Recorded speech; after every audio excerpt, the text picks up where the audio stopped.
할렐루야, 반갑습니다. 비가 오는 우중에도 주님께 예배하고자 이 수요 오전 예배 나오신 우리 성도님들에게 오늘도 하나님께서 크신 은혜와 사랑을 부어주실 줄 믿습니다. 아멘. 우리 함께 주위에 계신 성도님을 반갑게 이렇게 바라보시면서 인사했으면 좋겠어요. 이렇게 인사할까요? 기다림을 잘 단장합시다 라고 인사하겠습니다. 기다림을 잘 단장합시다. 기다림을 잘 단장합시다. 아멘. 오늘도 우리 예배 가운데 하늘에서부터 주님께서 내려주신 귀한 은혜의 비가 가득히 우리에게 임할 줄 믿습니다. 우리에게 은혜 주신 하나님, 우리에게 큰 은혜와 또 사랑을 보여주신 하나님께 영광의 박수 올려드리며 예배로 나아가겠습니다. 우리 손뼉 주며 주님을 찬양합니다.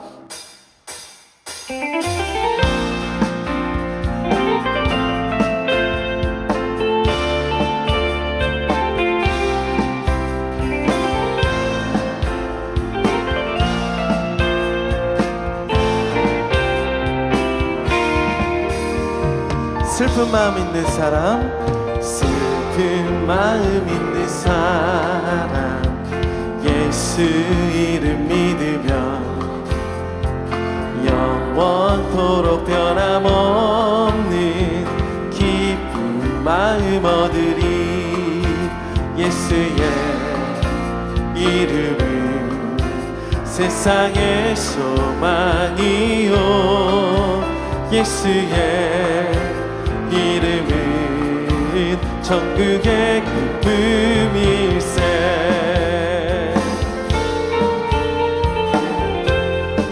존귀하신 우리 주님의 이름이, 존귀하신 주의 우리 기쁨 되도다. 주의 품에 안길 때에 기뻐 찬송. 우리 예수의 이름에, 예수의 이름은 세상의 소망이요, 예수의 이름은 천국의 기쁨일세.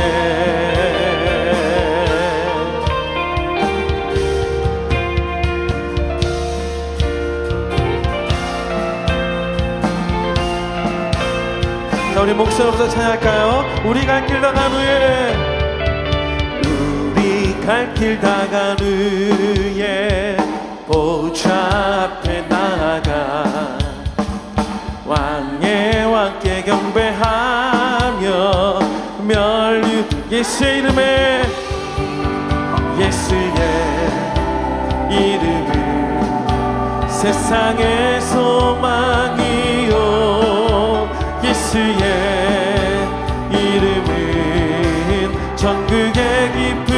예수의 이름은, 예수의 이름은 세상의 소망이요, 예수의 이름은 천국의 기쁨일세. 우리의 소망 되시며 우리의 모든 것이 되시는 예수의 이름, 그 예수 이름 앞에 경배 드리며 경배 찬양에 박수 올려드리며 나아가십시다. 하나님 감사합니다.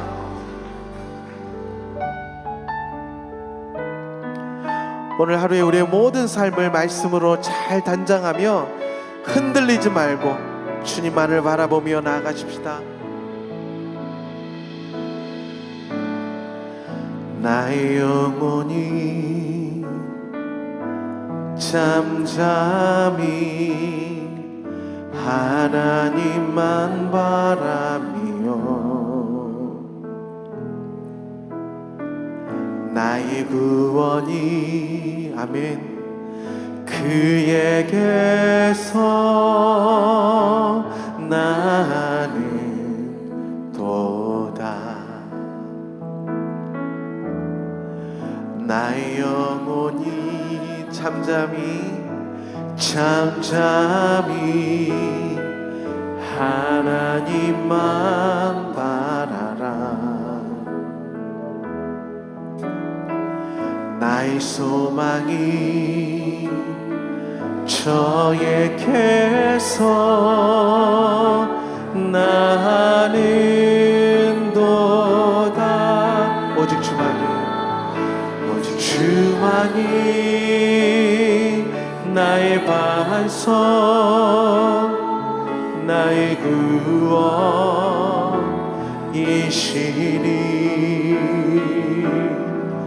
오직 주만이 나의 산소 아멘 내가 요동치 아니하리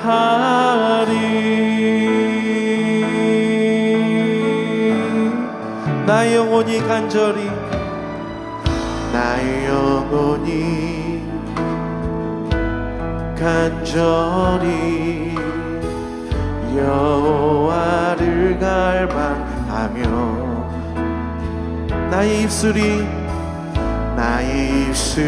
어떤 상황 속에서도 여호와 찬양하겠습니다. 찬양 나의 영혼아 나의 영혼 즐거이 여호와를 따르리니 나의 평생에 여호와 송축하겠습니다. 송축하 오직 주만이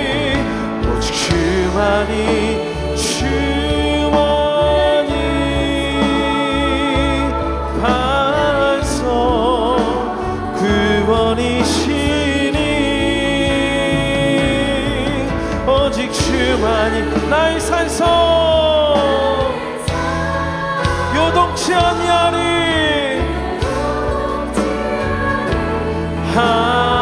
나의 구원 나의 영광 되시는 주 나의 구원 나의 영광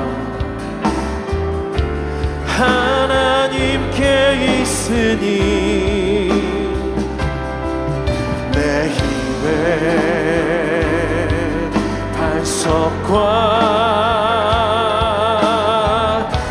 피난처 되시네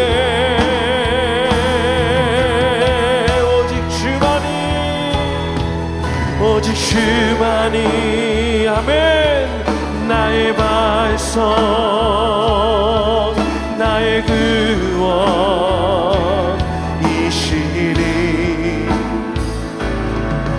오직 주만이 나의 산성 내가 요동치 아니 오직 주만이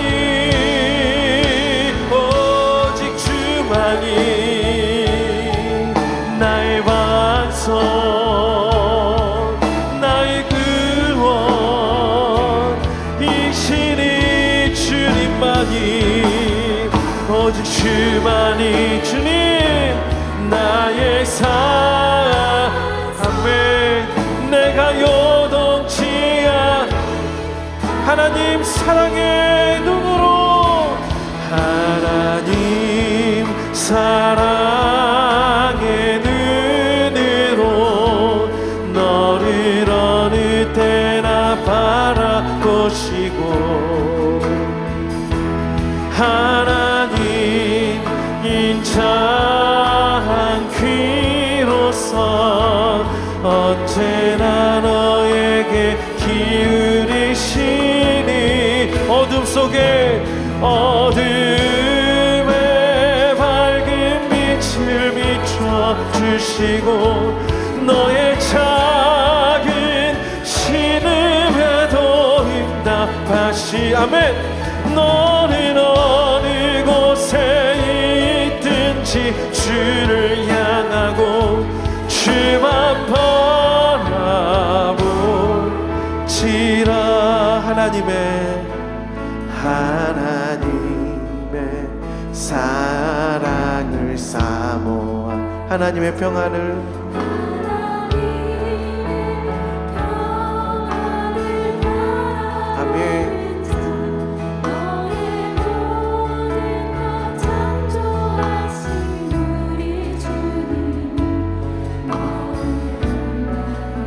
어떤 상황 속에서도 하나님께 찬양과 경배하는 자들 하나님께 하나님의 선하심을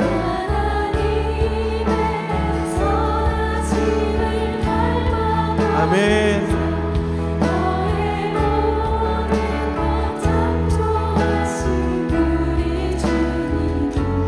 너를 자녀 하나님 오늘 우리를 이렇게 바라보고 계십니다. 하나님 사랑의 눈으로 너를 어느 때나 바라보시고 하나님 그렇게 듣고 계십니다. 하나님 인자한 귀로서 언제나 너에게 기울이시니 어두움에 밝은 빛을 비춰 우리의 신음소리에 너의 작은 신음에도 응답하시니 너는 어느 곳에 있든지 주를 향하고 주만 우리에게 전심으로 하나님만 바라보시겠습니까? 하나님 사랑의 눈으로 하나님 사랑의 눈으로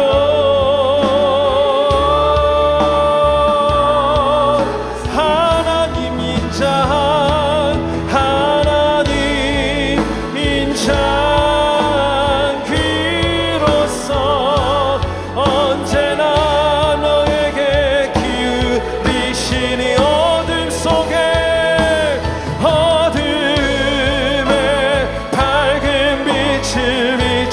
주시고 너의 작은 신음에도 응답하시니 너는 어느 곳에 있든지 주만 바라볼지라 주만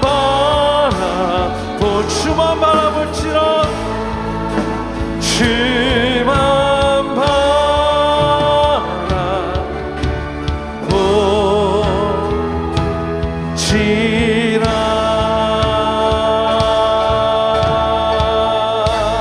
아멘.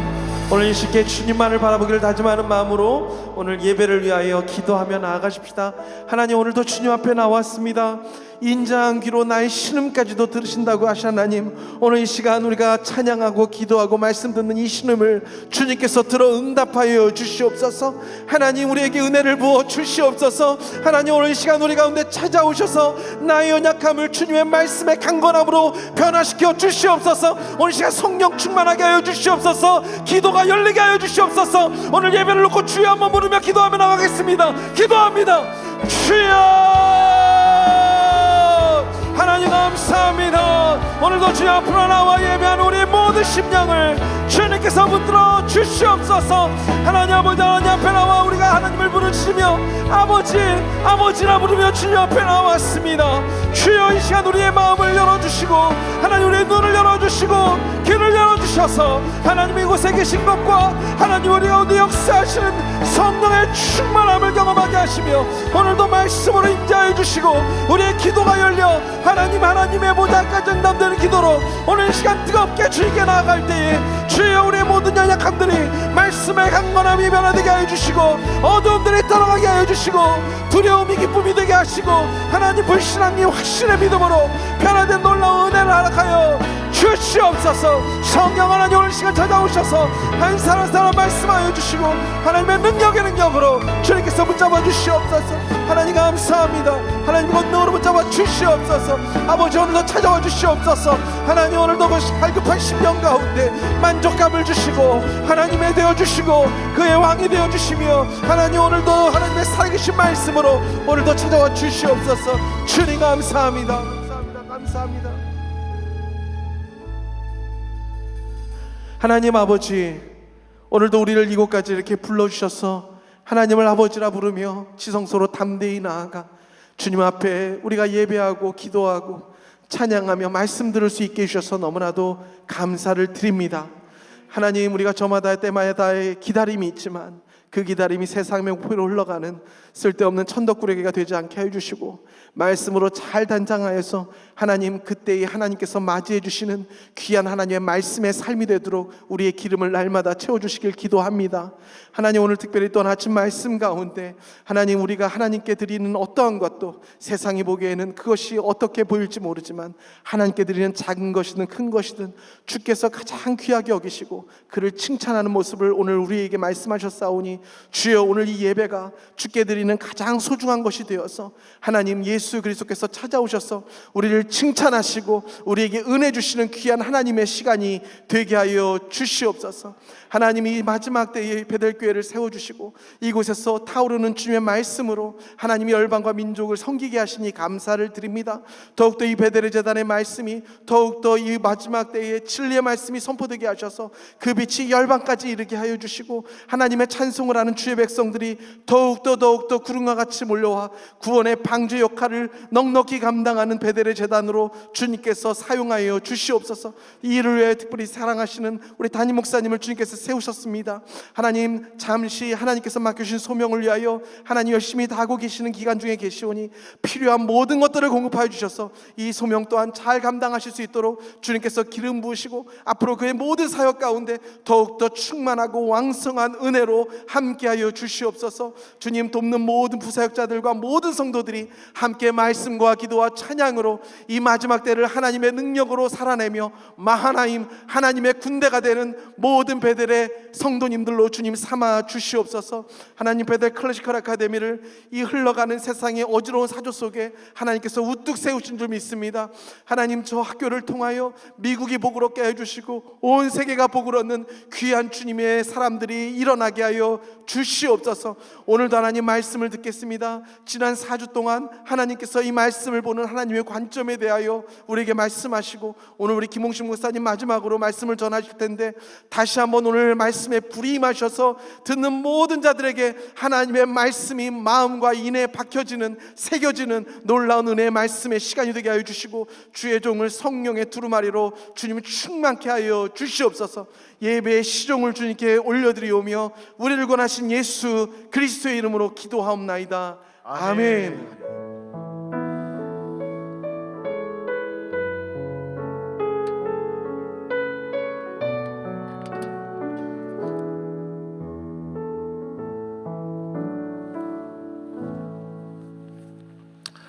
반갑습니다. 이렇게 비가 오는 가운데도 비를 뚫고 이렇게 오신 여러분들은 정말 매일매일의 삶을 말씀으로 잘 단장하시는 분들이신 것 같아요. 그래서 옆에 보면서 이렇게 인사했으면 좋겠습니다.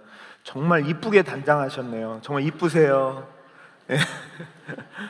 우리가 말씀으로도 단장하지만 또 이렇게 비가 오는 가운데도 이쁘게 또 단장하고 오셔서 너무너무 감사합니다. 저희들이 지금 이제 5주째 이 말씀을 같이 나누고 있는데요, 사실은 예수님을 영접하지 않으신 분들은 이 말씀이 은혜가 되지 않을 겁니다. 왜냐하면 우리의 구원이 전적이라는 은혜라는 것을 감안해 볼 때 내가 할 수 있는 것이 없다고 생각하면 이게 막 불만이 생기고 내가 할 수 있는 것이 없다는 것에 대해서 더 절망이 되기 때문에 오히려 예수 믿지 않는 분들이 이 자리에 있다면 제가 이렇게 말씀드리는 게 맞습니다. 회개하고 예수님을 영접하십시오. 주 예수를 믿으라, 그리하면 너와 내 집이 구원을 얻으리라 라고 말씀하셨기에 예수님을 영접하시고 회개하십시오. 이렇게 얘기하는 게 믿지 않는 자들에게 훨씬 더 유익한 말씀이라고 생각이 듭니다. 그런데 이 튤립 시리즈는 특별히 예수 믿는 자들에게 우리들이 나눌 수 있는 교리라는 생각이 들었어요. 예수 믿는 자들이 우리가 어떻게 구원이 됐고 이 구원은 누구의 역사이며 앞으로 우리가 신앙생활하는 부분에서 내가 실수하기도 하고 넘어지기도 하는데 이 구원이 내가 끝까지 취소되지 않고 끝까지 갈 수 있는가, 이런 부분들을 나누면서 하나님의 위로와 격려 속에 다시 한번 말씀으로 일어나 달려나갈 수 있는 교리가 이 튤립이라고 생각해 보면 믿는 성도들이 들어야 되는 교리다라는 생각이 듭니다. 오늘은 마지막으로 성도의 견인, 이제 Perseverance of the Saints라고 해서 성도들의 인내라고 번역하면 더 좋겠죠. 견인이라는 말은 견디고 인내하다, 이런 뜻입니다.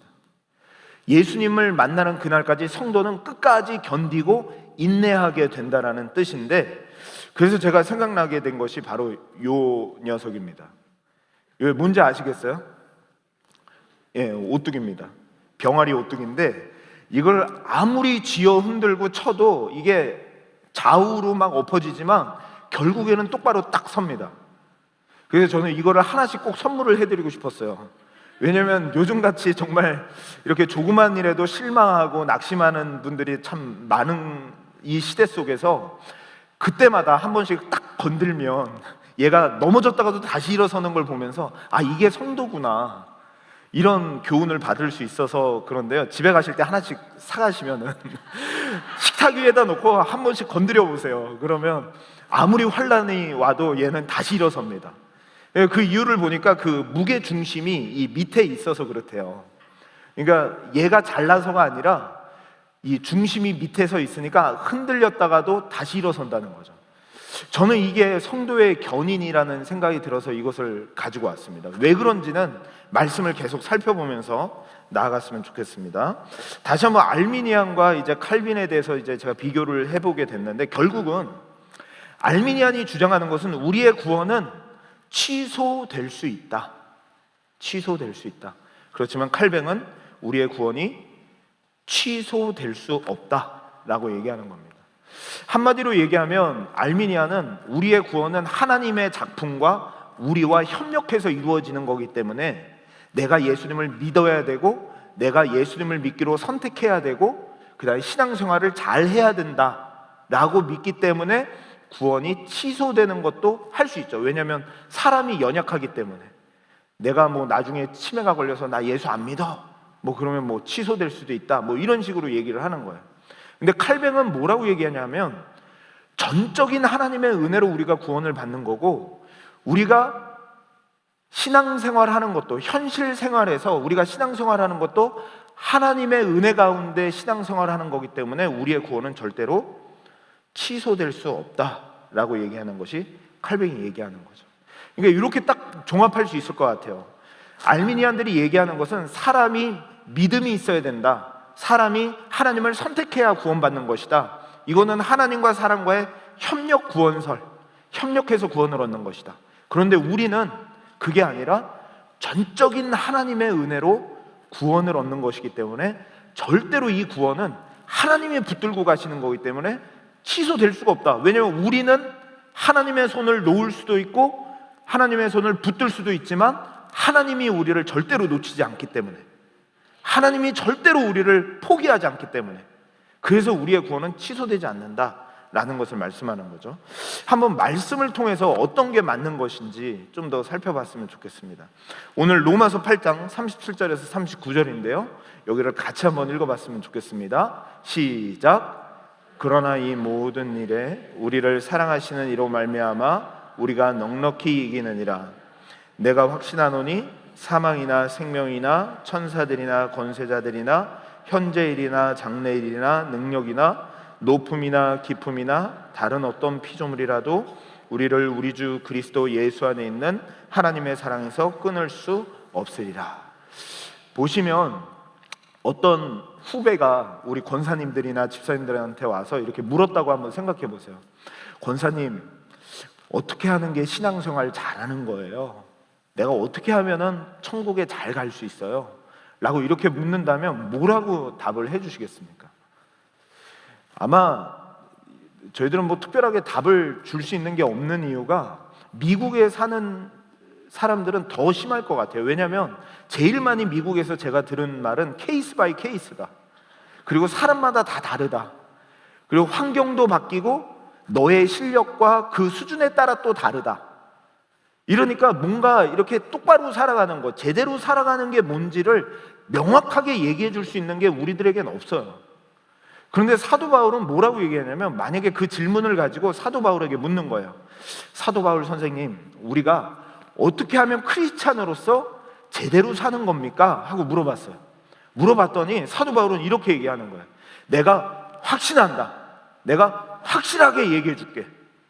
확실하게 얘기해 줄 게 있는데 그건 뭐냐면, 네가 예수 믿으면 잘 될 거야. 네가 예수 믿으면 만사 형통할 거야. 네가 예수 믿으면 어려움이 없을 거야. 이렇게 얘기하는 게 아니라, 예수 믿어도 사망이 있고 사망 이후에 생명이라고 하는 심판의 자리도 갈 수가 있고, 예수 믿어도 천사들이 더 귀하게 보일 때도 있고, 예수 믿어도 악한 권세들에게 위협을 당할 때도 있고, 예수 믿어도 이 세상 사람들과 똑같이 아픔을 겪기도 하고 외로움을 겪기도 하고 슬프기도 하고 낙심되는 일도 있지만, 그리스도 예수의 사랑에서는 그것을 절대로 끊을 수 없다. 이거는 내가 확신한다.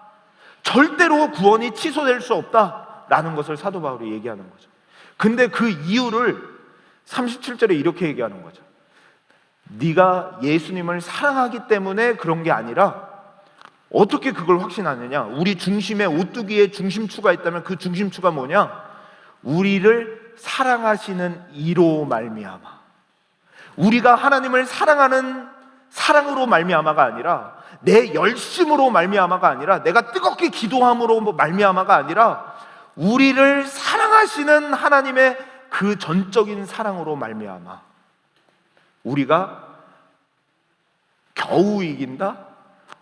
어쩌다 이긴다? 이게 아니라 넉넉히, 잽도 안 되게, 상대도 안 되게 넉넉히 이기느니라.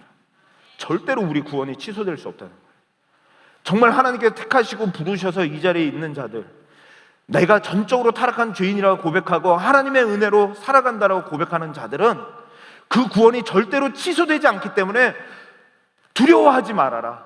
사망 앞에서도, 생명 앞에서도, 천사들 앞에서도 유혹되지 마라. 하나님의 사랑을, 너가 얼마나 존귀한 존재인지를 그 사랑이 끊을 수 없다라는 것을 말씀해 주는 거죠. 그 예를 가장 극명하게 보여주는 것이 이 그림에 보시면 잘 보이는지 모르겠는데요, 이 아이를 붙들고 있는 남자의 손에 힘줄이 막 쫙쫙쫙 가 있어요. 그 강한 힘으로 지금 아이를 막 누르고 있는 거예요. 딱 봐도 아시겠죠? 아브라함이 이렇게 누릅니다. 눌러서 이 이삭은 굉장히 겁에 질린 눈으로 칼을 쳐다보고 있는 것 같아요. 언제 찌르려고 그러지? 막 너무너무 무서운 겁에 질려 있고, 옆에 천사는 아브라함의 팔을 잡고 그만해, 하지 마라 하면서 막 말리고 있는 장면이죠. 사실은 이 아브라함이 이 장면으로 우리에게 믿음의 조상이라고 하는 별명을 얻었잖아요. 그래서 믿음의 본, 믿는 사람들은 이렇게 믿는 것이다 라고 아브라함을 성경에서 가르쳐주고 있어요. 그런데 아브라함이 처음부터 이랬을까? 아브라함을 처음에 하나님께서 부르실 때는 너로 큰 민족을 이루겠다라고 하면서 하나님께서 부르셨어요. 창세기 12장에. 그러면 아브라함이 그것을 믿고 본토 친척 아비집을 떠났습니다. 떠나서 가나안 땅에 갔는데 이게 웬일이에요? 가는 날이 장날이라고 가나안 땅에 딱 가니까 가나안 땅이 흉년이 든 겁니다. 그러니까 먹고 사는 문제에 걸리니까 하나님의 약속에 의심이 되기 시작해요. 그래서 아내와 가족들을 데리고 먹을 것이 있다고 하는 애굽으로 가기 시작합니다. 근데 애굽으로 가는데 그 당시만 해도 힘이 센 사람이 이쁜 여자를 취하는 시대였어요. 힘이 세니까 네 아내 이쁜데? 그러면은 남편을 죽이고서라도 아내를 뺏는 시대였다고 합니다. 그래서 사라가 얼마나 이뻤는지 이 아브라함이 이렇게 얘기한 거예요. 당신이 너무 이쁘기 때문에 어떤 나라의 왕이 당신을 보고 뺏어갈 수 있으니까 내 누입니다. 당신 이제부터 내 누나라고 하기.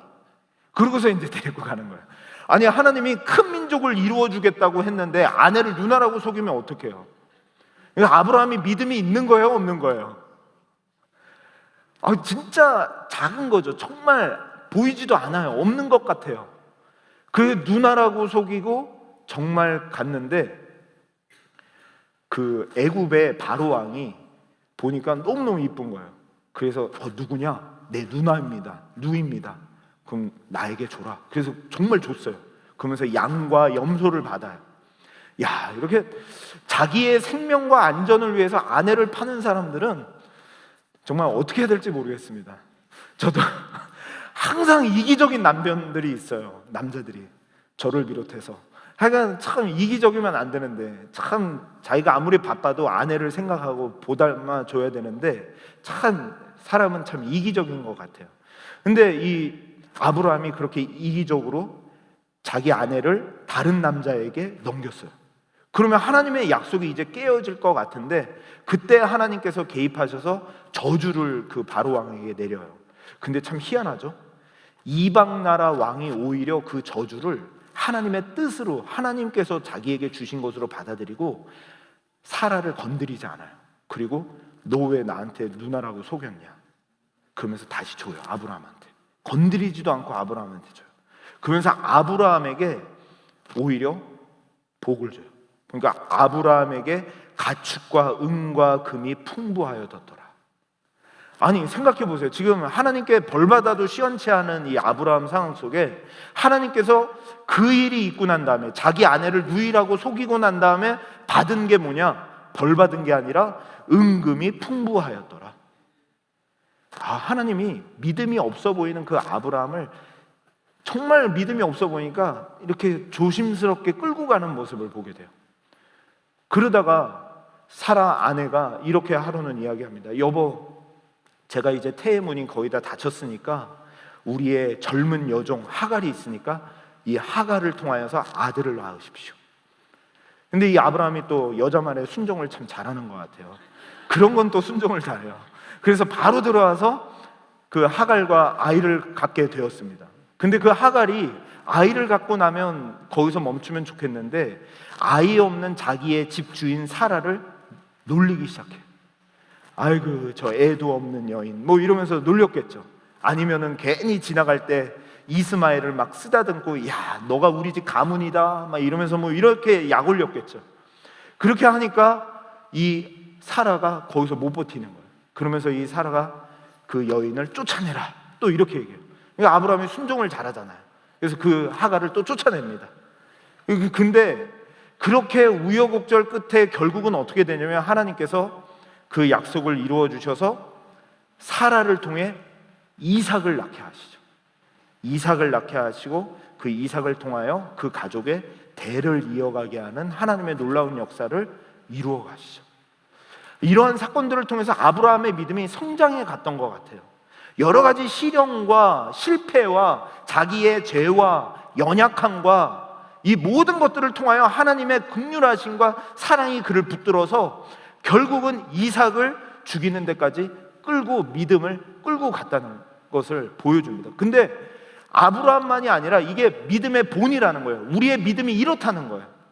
이거를 이삭에게도 이런 모습을 보여주시고 야곱에게도 이런 모습을 보여주시고 성경의 모든 인물들이 이렇게 살아갔다는 것을 우리들에게 계속 말씀해 주고 있어요. 믿음이라는 게 이런 거구나. 우리가 실수하고 넘어질 수 있고 어려운 일이 없다는 게 아니라 어려운 일도 만날 수 있지만 그때마다 우리는 넘어질 수도 있지만 끝까지 붙드시는 게 하나님이시구나. 그래서 성경 말씀에서는 이렇게 얘기하고 있습니다. 빌립보서 1장 6절을 같이 한번 읽어봤으면 좋겠습니다. 시작.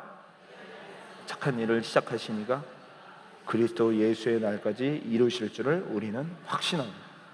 사도 바울이 빌립보 성도들이 환난과 핍박 속에서도 그들이 믿음을 지키는 모습을 보면서 뭐라고 얘기하냐면 너희들이 믿음이 좋다 이런 얘기를 하기 이전에 착한 일을 구원을 시작하신 하나님께서 너희를 심판하실 그날까지 이루실 것을 확신한다 라고 얘기하죠.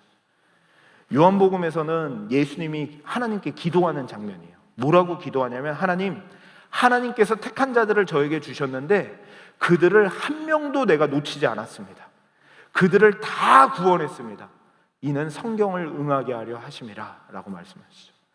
그러니까 하나님의 택함 받은 백성들, 하나님께 구원받은 백성들은 절대로 구원이 취소될 수 없다는 거예요.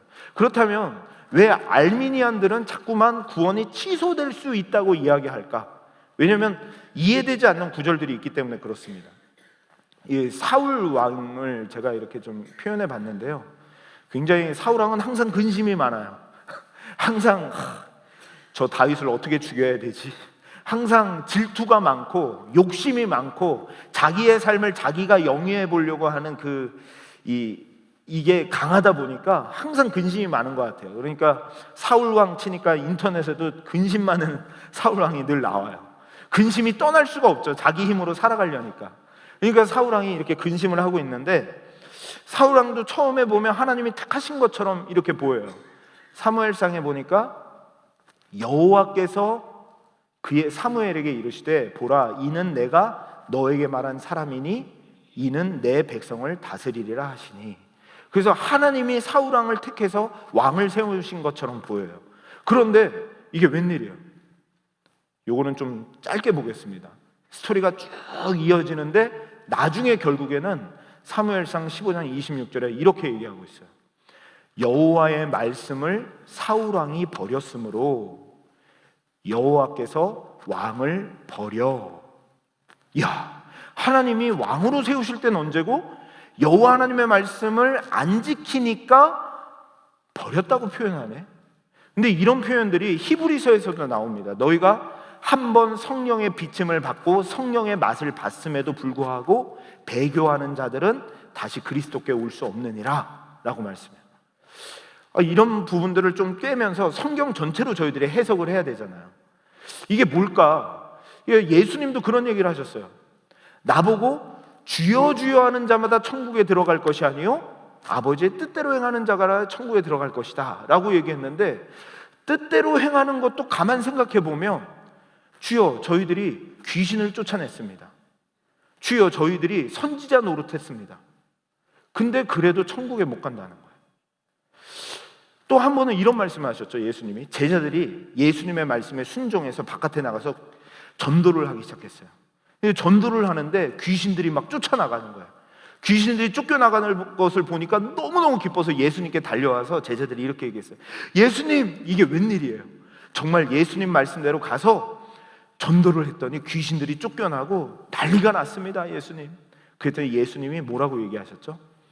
귀신들이 쫓겨나는 것을 가지고 너희들이 기뻐하지 말고 너희들의 이름이 하늘에 기록된 것으로 기뻐하라 라고 말씀하셨죠. 정말 이 땅에서 우리가 선지자 노릇하고 어떤 행위를 하는 것보다 훨씬 더 하나님과의 관계 안에서 우리가 훨씬 더 중요한 것이 있다는 것을 보게 돼요. 하나님과 우리와의 관계 안에서 뭐가 중요한지, 우리가 행위 이전에 우리 마음 중심에 있는 것이 참 중요하다는 생각을 해보게 돼요. 그러면서 저희들이 전적 타락이라는 것을 인정할 때 이 말씀이 생각났어요. 요한일서 2장 15절을 한번 읽어봤으면 좋겠습니다. 시작. 이 세상이나 세상에 있는 것들을 사랑하지 말라. 누구든지 세상을 사랑하면 아버지의 사랑이 그 안에 있지 아니하니. 이 세상을 사랑하는 자, 그러니까 예수를 믿어도요, 이 세상의 것을 더 얻기 위해서 예수 믿는 사람들이 있어요. 이 세상에서 명예를 얻기 원하고, 이 세상에서 사람들의 명성을 얻기 원하고, 이 세상에서 내가 잘 되기를 원해서, 그래서 예수 믿는 자들이 있어요. 예수님과 함께 고난받는 게 뭔지를 몰라요.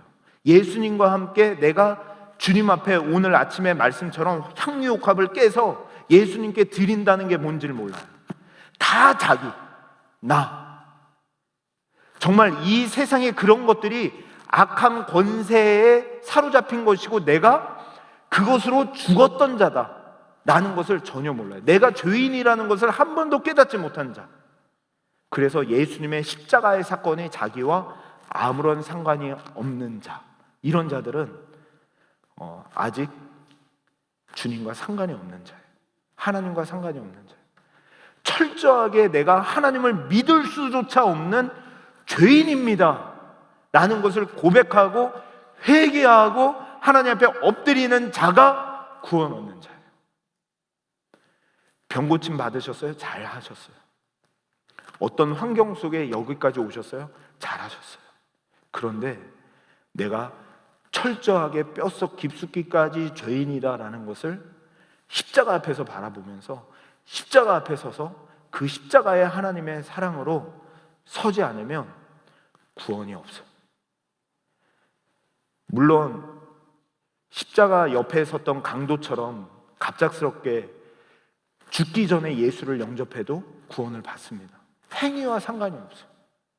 그런데 진짜 예수 그리스도를 나의 죄로 인하여 죽으신 그 주님을 믿지 않으면 구원이 없어요. 그래서 혹시라도 그 십자가 앞에 철저하게 서서 내가 죄인인 것 때문에 회개해 본 적이 없다, 그러신 분들은 회개하셔야 돼요.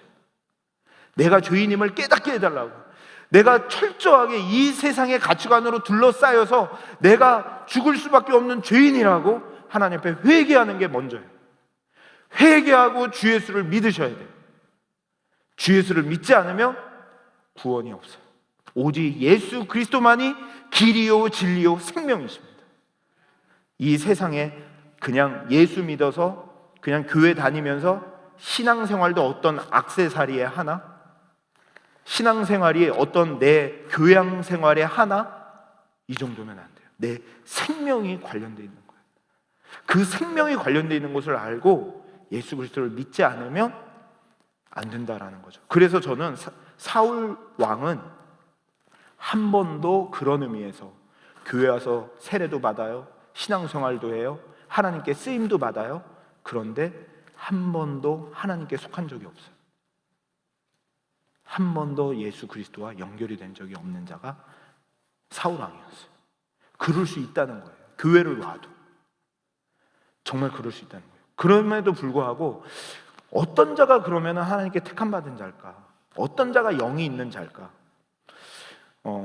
제가 이렇게 구원받은 자의 특징은 영을 따라 산다고 했는데, 제가 우리 막둥이를 사진에 이렇게 실어봤습니다. 너무 이쁘고 귀여운데요, 이 막둥이 때문에 굉장히 피곤합니다. 밤에 잠을 잘 안 자요. 야, 얼마나 까칠한지. 근데 이 막둥이를 놓은 게, 영적으로 우리는 거듭난 사람이라는 말을 하잖아요. 다시 태어났다라는 말을 하잖아요. 그래서 우리의 신앙은 어린아이와 같아요. 그래서 실수하기도 하고 아브라함처럼 죄를 짓기도 하고 넘어질 수도 있지만, 분명한 것은 영적으로 깨어난 자가 바로 예수를 믿는 자예요. 로마서 8장 9절에 보면 이렇게 얘기합니다. 여기 구절을 한번 읽어봤으면 좋겠습니다. 시작.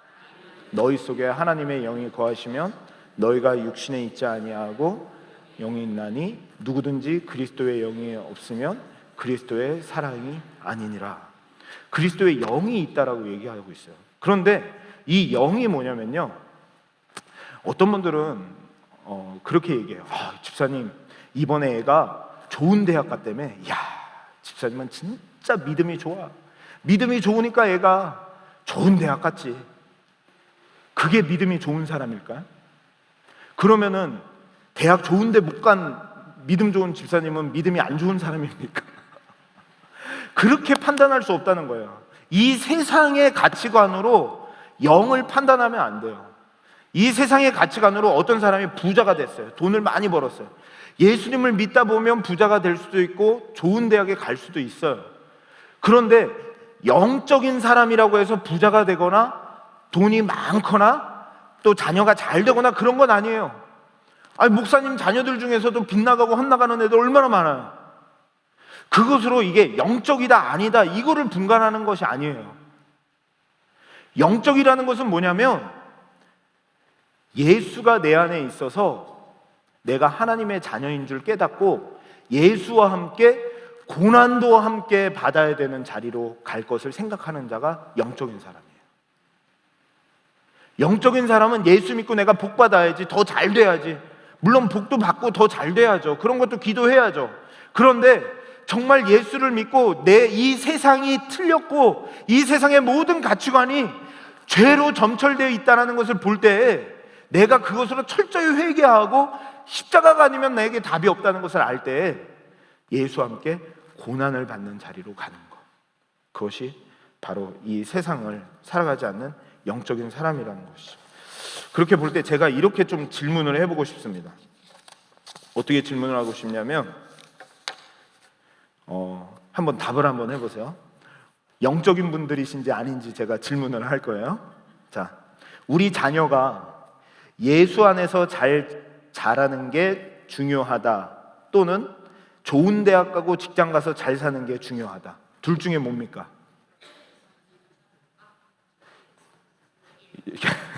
그렇죠. 예수 안에서 잘 자라는 게 중요하죠. 이런 생각이 있다는 것 자체가 구원받은 사람이에요. 예수님이 좋으신가요? 아니면 골프 치는 시간이 더 좋으신가요? 우리가 생각은 예수님이 더 좋다는 거 알죠? 그건 구원받은 사람이에요. 만약에 예수님과 함께 고난받는 것도 괜찮다고 생각하시나요? 아니면 그냥 편안하고 건강하는 게 사는 게 최고야 라고 생각하시나요? 예. 우리 마음은 고난도 함께 받아야지.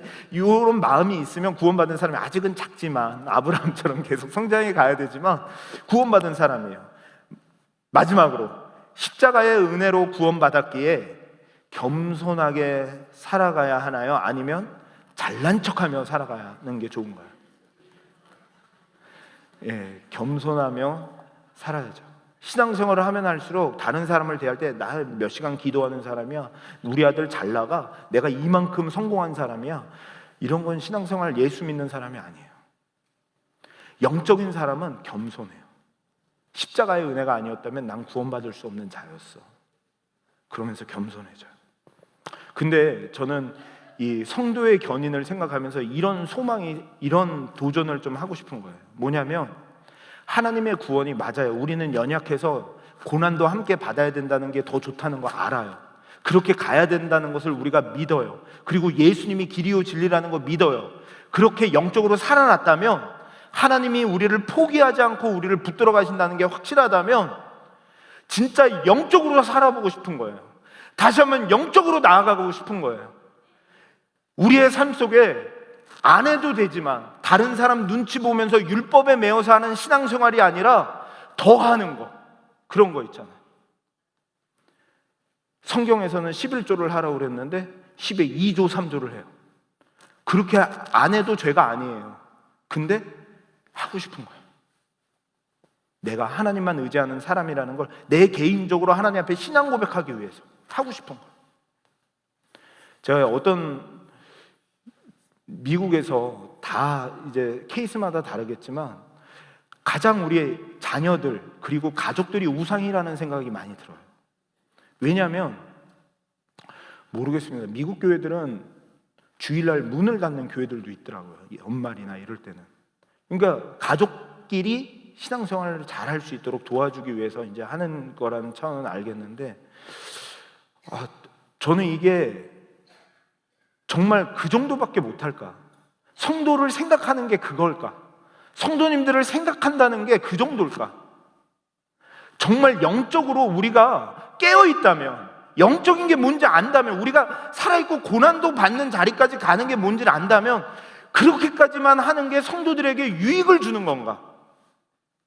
거기에 대한 퀘스천이 자꾸 드는 거예요. 자녀들을 위해서 주일날 많이들 저희 교회도 빠지시기도 하십니다. 그래서 되게 민감해요. 믿음이 좋으신 분들이신데도 그렇게 해요. 근데 그게 틀렸다 맞다 이 얘기가 아니라 정말 우리 아이를 영적인 사람으로 키우고 싶은 거예요. 영적으로 깨어있는 분이신가? 이 세상에서 잘 되는 게 정말 단가? 이 세상에서 돈 많이 버는 게 단가? 이 아이가 하고 싶은 대로 다 해주는 게 단가? 우리가 정말로 원하는 게 뭔가? 영적으로 깨어난 사람은 거기에 대해서 일말에 양심에 삐그덕삐그덕거림이 있다는 거예요. 아브라함처럼 실수하고 또 죄를 짓고 또 넘어질지언정 거기에 대한 삐그덕거림이 있다면 영적인 사람일진데, 그렇다면 도전하고 싶은 거죠. 두려워하지 말고, 사망이나 생명이나 권세자들이나 이런 거 두려워하지 말고 영적으로 살아봤으면 좋겠어요. 영적으로 도전해봤으면 좋겠어요. 제가 아시는 어떤 분은, 그분은 하루에 성경을 한 권씩 읽어야겠다라고 하면서 바쁠 때는 새벽 3시에 일어나서 꼭 하나님과의 약속을 지킨대요. 그게 죄가 아니에요. 안 해도 하루 건너뛰어도 괜찮아요. 그런데 하나님을 너무 사랑하니까, 십자가의 은혜가 너무 크니까 그걸 그냥 하는 거예요. 자기와 하나님과의 관계 안에서. 어떤 분은, 제가 많이 회개했던 적이 있었는데요, 아들이 아빠 오늘 주일학교 선생님하고 반 학생들이 저기 어디 영화 보러 가재요. 저녁에 낮에 예배 드렸으니까 저녁에 영화 보러 가재요. 그러니까 아빠 저 허락해 주세요. 엄마 아빠한테 허락 받고 오라고 그랬어요. 근데 그 아빠가 목사님이세요. 그러니까 그 목사님이 그 얘기를 딱 듣고 뭐라 그랬냐면, 안 돼. 아빠 왜 안 돼요? 주일날은 주님을 기쁘시게 하는 날이지 우리의 기쁨을 위해서 쓰는 날이 아니야 라고 했어요. 그러니까 이 아이는 이해를 못하죠. 아빠 우리 집사님 선생님도 간다 그러고 애들 다 간다 그러는데 이게 무슨 말이에요? 아니야. 그래도 목회자의 가정은 그러면 안 돼. 라고 하면서 야이한테 얘기한 거예요. 주일날 저녁에 영화 보러 가는 게 죄인가요? 아닌가요? 아니에요. 괜찮아요. 할 수 있죠. 그런데 영적으로 좀 그런 분들이 있었으면 좋겠어요. 정말 이 세상의 가치관으로 꽉꽉 둘러싸여서 어두워진 이 세상 속에서 다 그냥 편한 대로 신앙생활하고 다 편한 대로 다 그냥 그렇게 영적으로도 사탄이 택한 자들도 마지막 때 미혹한다고 했는데 우리도 영적으로 죽어가지고 다 죽은 것처럼 살아가는 것처럼 그렇게 살지 말고 하나님이 정말로 우리를 택하시고 영적으로 살아서 그 양심이 우리에게 있다면 이제는 이 세상을 두려워하기보다는 영적인 사람이 되었으면 좋겠다는 거예요. 더 용서하고 더 겸손하고 다른 사람이 나한테 뭐라 그러면 어때요 좀? 다른 사람이 조금 날 얕잡아 보면 어때요? 에이구 저렇게 뭐 기도만 해서 뭐해? 그래도 기도만 해도 어때요? 저렇게 교회만 주구장창 나와? 그래도 주님 앞에 나와서 예배 드리는 게 어때요? 누구 사람 눈치 봐서가 아니라 율법에 매여서가 아니라 이 구원받은 영적인 사람은 그게 뭔지를 알아요. 제가 이 이야기를 할 때 그게 귀하다는 걸 알아요. 그러면 저는 도전하고 싶은 거죠. 하나님께서 합력해서 이끌어 가시겠지만 계속해서 도전하고 싶은 거예요. 그러면서 넘어질 때도 있죠. 그렇지만 그것이 우리에게 연단의 도구일 뿐입니다. 우리가 환난을 당하고 아이가 아프거나 뭐 어려움을 당할 수도 있지만 예수님을 잘 믿어도 다칠 수 있고 어려운 일을 당할 수 있어요. 그런데 거기서 우리가 넘어지지 않아요. 그거는 오히려 인내를 만들어낼 뿐이고 연단을 만들어낼 뿐이고 소망을 만들어낼 뿐이다 라고 얘기하는데 어떻게 그렇게 하느냐? 계속 로마서에서 이렇게 얘기하죠. 왜 어떻게 그럴 수 있냐면 성령 하나님께서 우리의 연약함을 도우신대요. 우리가 잘나서 우리의 힘으로 그게 하는 게 아니라 이 중심추에 성령 하나님께서 우리를 도우시고 그때마다 말씀의 은혜를 받게 하시고 그때마다 말씀의 도전을 받게 하시고 그때마다 다시 한번 힘을 낼 수 있는 계기를 만들어 주시고 때로는 아브라함처럼 죄 가운데 빠졌다가도 은금을 많게 하시고 때로는 시험도 주시고 그러면서 우리를 연단하셔서 결국은 도우신다는 거예요. 성령께서 결국은 모든 것을 합력하여 선을 이루어 주신다 라고 말씀합니다. 여기서 모든 것이라는 것은 다 포함합니다. 우리가 잘한 것도 못한 것도 우리가 죄를 진 것도 또 하나님을 위하여 열심히 한 것도 이 모든 것을 합력하여 하나님의 뜻 우리를 구원하심을 이루신다. 그러니까 하나님이 그것을 이끌어 가시기 때문에 우리의 구원은 취소될 수 없다는 것을 성경은 계속 말씀해 주고 있어요. 이렇게 취소될 수 없다면 이렇게 하나님의 사랑을 받고 있다면 영적으로 깨어나기를 저는 도전하고 싶은 거죠. 왜 하나님이 이렇게 하시는가 라고 생각할 때 하나님이 영광스럽게 하시려고 이렇게 하신다고 하셨습니다. 로마서 8장 30절을 한번 읽어봤으면 좋겠습니다. 시작. 또 미리 정하신 그들을 또한 부르시고 부르신 그들을 또한 의롭다 하시고 의롭다 하신 그들을 또한 영화롭게 하셨느니라. 우리를 결국은 어떻게 만들고 싶으신가? 영광스럽게 만들고 싶으신 거예요. 그냥 막 냄새 나고 죽었던 우리들, 나사로처럼 무덤에서 사흘이나 지나서 펄펄 죄악의 냄새가 나고 죽었던 우리들을 다시 살리셔서 영광스럽게 만드시려고. 우리가 영광스러워진다는 거예요. 하나님이 우리에게 기대하는 게 우리를 아주 아름답고 영광스럽게 만드시기 원하시는 것이 하나님의 목표라는 거예요. 하나님이 그렇게 십자가에 죽으시고 구원하신 이유가 우리를 이용해서 뭐 어떤 하나님의 일을 하도록 만들기 위한 것이 아니라 그렇게 자유롭게 영적으로 살아가면서 진짜 영광스럽게 누가 보더라도 이야 저 사람은 진짜 영적인 사람이야, 저 사람은 진짜 영광스러운 사람이야, 그렇게 하나님이 만들어 가신다. 우리를 영광스럽게 하시기 위하여. 하나님 왜 그러실까요? 하나님께서 뭐 부족한 게 있어서 그러실까요? 하나님이 뭐 우리가 필요해서 그러실까요? 아무리 생각해봐도 하나님이 그렇게 하실 이유는 저는 아무것도 없다고 생각해요. 딱 한 가지밖에 없어요. 뭐냐면 딱 이 말씀밖에 저는 생각이 안 나더라고요.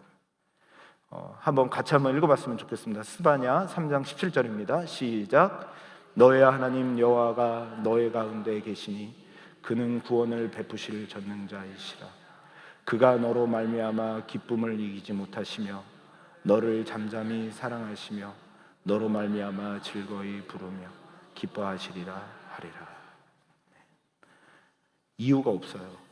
진짜 우리는 아브라함처럼 또 죄에 빠지고 영적으로 깨어 있으면서도 또 죽은 자처럼 살아가기도 하고, 때로는 하가를 통해 아이를 낳는 실수를 범하기도 하고, 아내를 누이라고 속이는 그런 연약함을 범하기도 하죠. 그런데 그런 우리를 끝까지 사랑하시고 붙드시고 인도하셔서 하나님 일을 하려고 써먹으려고 그러는 게 아니라 우리를 영광스럽게 만드시길 원하신대요. 그 이유가 뭔지 제가 보니까 저희 딸을 보면서 생각한 건데요, 너무 이쁘거든요, 딸이. 제가 아들을 해다 이번에 딸이잖아요. 그냥 너무 이뻐요. 그냥 보면 막 웃음이 막 저절로 나요. 그냥 뭘 해도 이뻐요. 그래서 밤에 어떤 분들은 울면은 그냥 이렇게 따로 놓으면은 혼자 자는 걸 연습해야 된다 그러는데 그게 안 돼요. 막 이렇게 가가지고 막 안게 돼요. 요즘은 이제 아내랑 서로 찌르긴 합니다. 이렇게 먼저 가서 보라고 막 찌르고 그러는데요, 너무너무 이뻐요. 근데 저희 우리 아이를 보면서 그냥 이 말씀이 생각났어요. 하나님이 우리를 보실 때 우리가 뭐 잘난 구석이 있는 게 아니고, 우리가 뭐 하나님을 위해서 선택할 수 있는 실력이 있는 것도 아니고, 죄 가운데 있다가 죄로 가득 차고 죄의 냄새만 가득한 우리들임에도 불구하고 하나님께서 전적으로 우리를 부르시고 택하시고 십자가의 은혜로, 불가항력적 은혜로 우리에게 믿음을 주시고 우리의 삶을 끝까지 천국까지 인도해 가시기 위하여 지금 이렇게 영적으로 깨어서 이 자리에 부르신 이유는 뭐냐? 우리를 영광스럽게 만들어 주시려고. 우리를 보면 하나님이 기뻐하시네, 막 너무너무 좋아하시네. 그런데 저는 이 말씀을 통하여서 마지막 결론적으로 이렇게 말씀드리고 싶어요.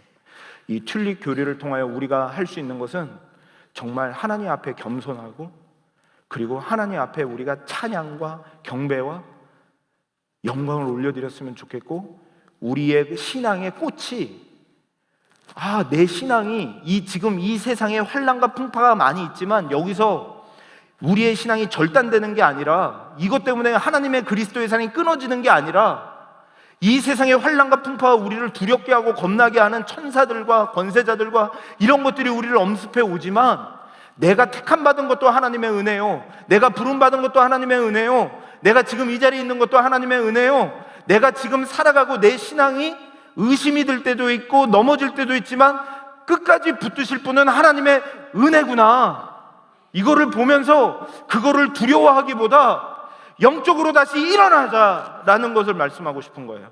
영적으로 다시 꽃을 피우자, 영적으로 믿음으로 살아가자라는 것을 말씀하는 거죠. 그래서 우리의 신앙이 튤립과 같이 활짝활짝 폈으면 좋겠어요. 참 기가 막히게 수요일마다 이렇게 비가 오는지 모르겠어요. 제가 수요일마다 비가 오는데, 비가 오면 장점이 하나 있습니다. 꽃이 활짝 필 거예요. 비가 오면 꽃이 활짝 필 거예요. 수요일마다 비가 오는데, 그래서 제가 오늘 이렇게 기도했어요. 처음에는 하나님 수요일마다 이렇게 비가 옵니까 하나님, 막 이렇게 기도하다가, 그래, 비가 온다면 꽃이 활짝 피니까 이 튤립 시리즈를 통하여 구원받은 하나님의 백성들이, 아직 구원받지 못했다면 회개하고 예수를 영접해야 될 것이고, 구원받았다면 이제 그것이 하나님의 전적인 은혜요, 앞으로의 우리의 삶 속에서도 하나님이 붙드실 것을 믿는다면 이제 더 이상 두려워하기보다는 영적인 사람이 되었으면 좋겠다. 사도 바울이 계속하여 예정교리와 수많은 교리들을 에베소서나 빌립보서, 서신서들에서 이야기하면서 우리에게 계속 강조하는 거, 믿음에 굳게 서라, 그러므로 흔들리지 마라, 하나님의 말씀 가운데 핍박이 와도 고난이 와도 예수와 함께 살아라, 영적인 사람이 되라 라고 말씀하는 것처럼, 우리가 이것을 정말로 하나님의 은혜로 다시 한번 받아들인다면 하나님께서 우리를 영적인 사람으로 다시 한번 힘있게 세워주실 것을 믿습니다. 우리 같이 찬양하고 싶은 것이 있는데요, 이 찬양을 같이 부르고 싶습니다. 너의 하나님, 아까 스바냐 3장을 가지고 지었던 찬양인데요, 이 찬양을 부르면서 그냥 이 튤립 시리즈를 전체를 그냥 종합하면서 저는 이게 딱 결론인 것 같아요. 저도 모르겠어요. 왜 나를 사랑하는지, 어떻게 하다 내가 여기까지 왔는지 잘 모르지만 분명한 거, 확실한 건 있어요. 하나님이 부르셨고 하나님이 여기까지 오게 하셨고 하나님이 그렇기 때문에 앞으로도 붙들어 주실 거고 절대 포기하지 않으실 거예요. 어떤 환경에 어려움과 아픔이 있어도 때로는 의심이 들 때도 있겠지만 그러나 하나님은 절대로 포기하지 않으실 거예요. 왜요? 너무너무 우리 성도님들을 사랑해서. 그냥 그 마음으로 이 찬양을 같이 한번 불러봤으면 좋겠습니다.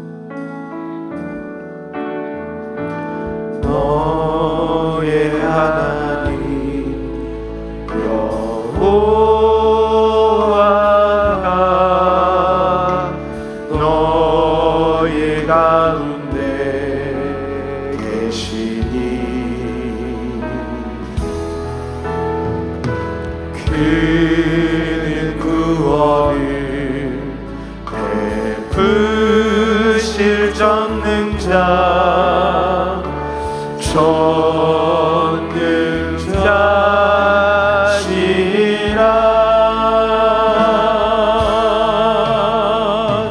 그가 너로 인하여 기쁨을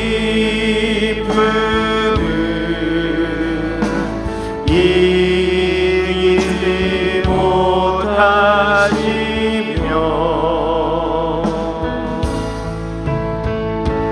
너를 잠잠히 사랑하시며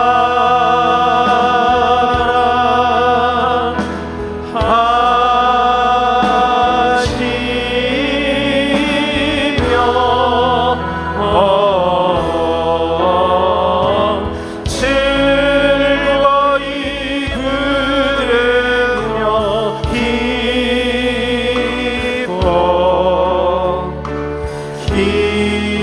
기뻐하시리라. 자, 우리 같이 한번 기도했으면 좋겠습니다. 이 시간 기도할 때 이런 하나님의 고백을 듣고 말씀을 듣고 또 찬양을 부르는데도 아무 감각이 없다면 지금 영적으로 어쩌면 잠자고 있는 시간일지도 몰라요. 이 계속하여 성경은 우리들에게 말씀해 주시는 것이 그리스도의 사랑이 넉넉히 이기게 하느니라, 그리스도의 사랑이 너희를 붙드니라 라고 말씀하셨어요.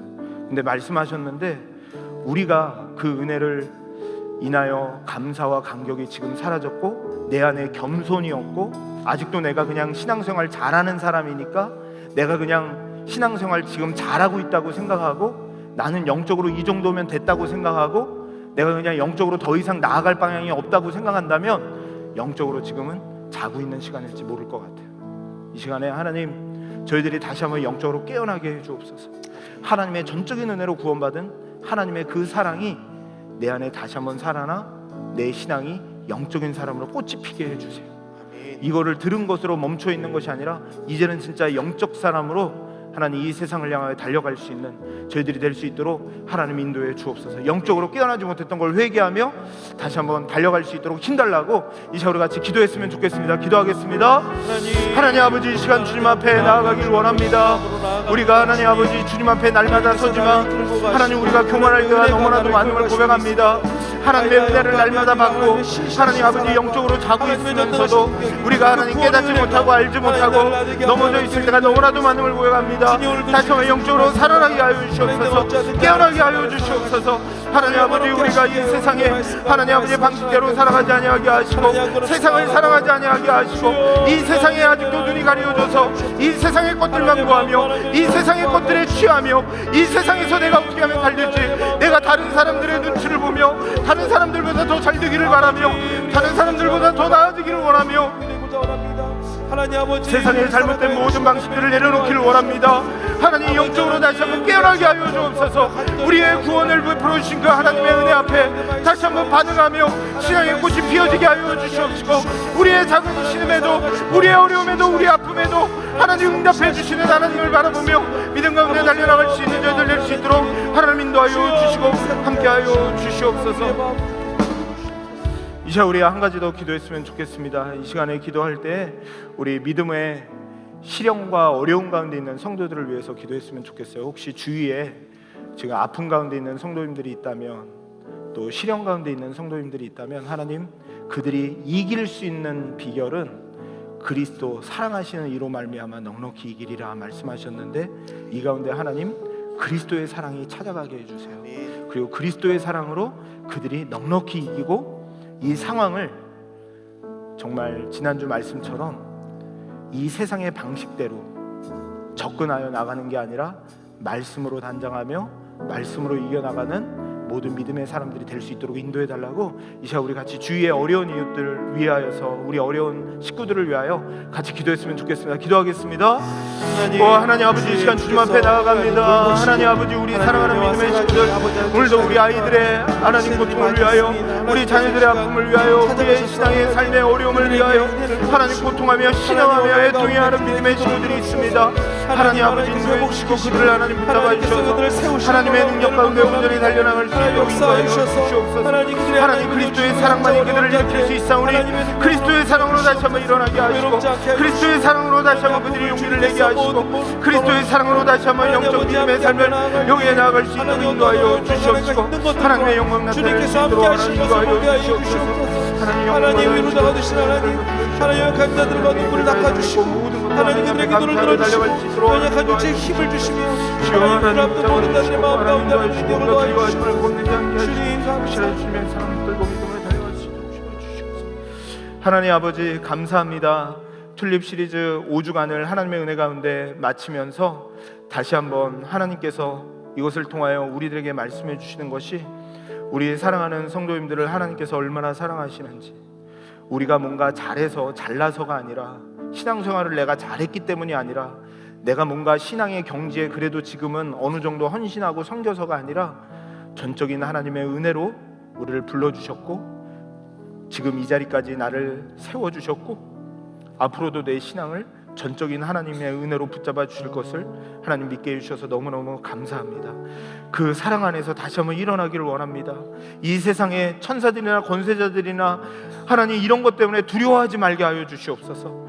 하나님 아버지, 사망 권세를 깨고 이기신 예수 그리스도, 우리의 죽음까지도 이기신 예수 그리스도, 우리의 순종하지 못하는 모든 부분까지라도 순종하신 예수 그리스도, 그 예수 그리스도께서 우리를 위하여 모든 것을 완성하시고 다 이루신 예수 그리스도, 그분이 우리 중심에 있기에 하나님 우리의 사랑이, 우리의 구원이 절대로 취소될 수 없음을 바라보며 하나님 믿음 가운데 다시 한번 영적인 사람들로, 율법에 매여서가 아니라, 사람들의 눈치 봐서가 아니라, 정말로 하나님 때문에 영적인 사람으로 다시 한번 일어나 하나님 꽃을 피우며 신앙의 영광을 향하여 걸어나갈 수 있는 한 사람 한 사람 되도록 축복해 주셔서, 정말로 하나님께서 영광스럽게 만드시기 원하시는 그 영광스러워지는 그런 자녀들 다 될 수 있도록 축복하여 주옵소서. 이제는 우리를 영광스러운 자리로 들어가게 하시기 위하여 십자가 지신 우리 주 예수 그리스도의 은혜와, 우리를 정말로 보배롭고 존귀하고 영광스럽게 만들기 위하여 작정하신 우리 아버지 하나님의 크신 사랑과, 우리가 때로는 넘어지고 연약할 때도 있지만 우리의 기도를 연약한 가운데도 도우시고 모든 것을 합력하여 선을 이루시며 우리의 그리스도의 사랑에서 절대로 끊을 수 없도록 붙드시고 격려하시고 다시 도전하시고 다시 일으키시고 다시 한번 우리를 흔들어 깨우시는 성령 하나님의 위로, 교통, 충만하심이 이 자리에 모여있는 모든 믿음의 사랑하는 식구들 머리머리 위에, 우리 사랑하는 어렵고 힘든 가운데 있는, 오늘도 신음하며 고통하고 하나님 앞에 애통해하며 기도하는 믿음의 성도들 위해 이제로부터 영원토록 함께 있을지어다. 아멘.